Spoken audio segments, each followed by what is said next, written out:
Hello everyone.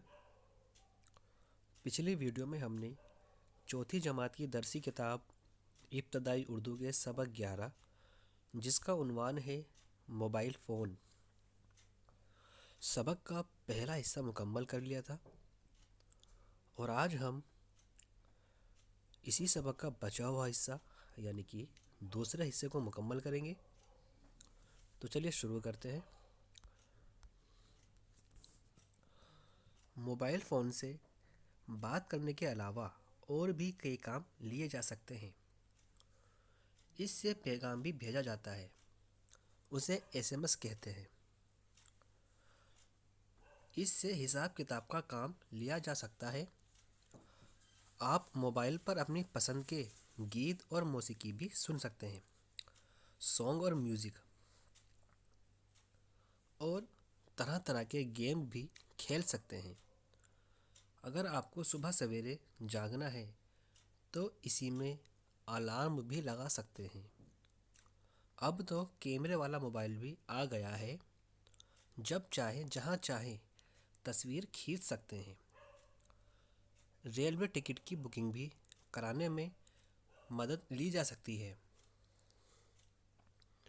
इस तरह mobile phone के बहुत से फ़ायदे हैं। आज तिजारत करने वाले इससे बहुत काम लेते हैं। तालिब इल्म अपने उस्ताद से कोई सवाल एसएमएस के ज़रिए पूछ सकता है। वह अपने इम्तिहान का नतीजा भी मालूम कर सकता है। ऐसा करने से वक्त और पैसे की बचत भी होती है। फ़ायदों के साथ साथ मोबाइल फ़ोन के नुकसानात भी हैं। हवाई जहाज़ और इलेक्ट्रॉनिक मशीनों के करीब इसे बंद रखने की हिदायत दी जाती है, चूँकि बर्क मकनातीस लहरों यानी कि इलेक्ट्रोमैग्नेटिक वेव्स का टकराव होता है। गाड़ी चलाते हुए भी कुछ लोग इसका इस्तेमाल करते हैं, जो गलत है। बात करते हुए फ़ोन को कान से ज़रा अलग ही रखना चाहिए।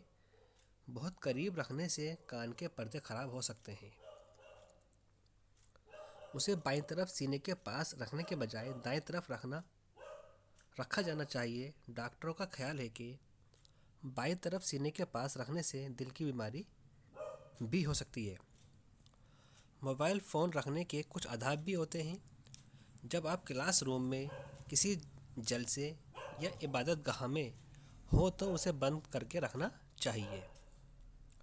प्यारे बच्चों, आज हमने इस सबक को मुकम्मल कर लिया है और अपनी आने वाली अगली वीडियो में हम इस सबक से इसके कुछ मसीकी सवालात को मुकम्मल करेंगे। तो चलिए मिलते हैं अपनी अगली वीडियो में। अल्लाह हाफ़िज़।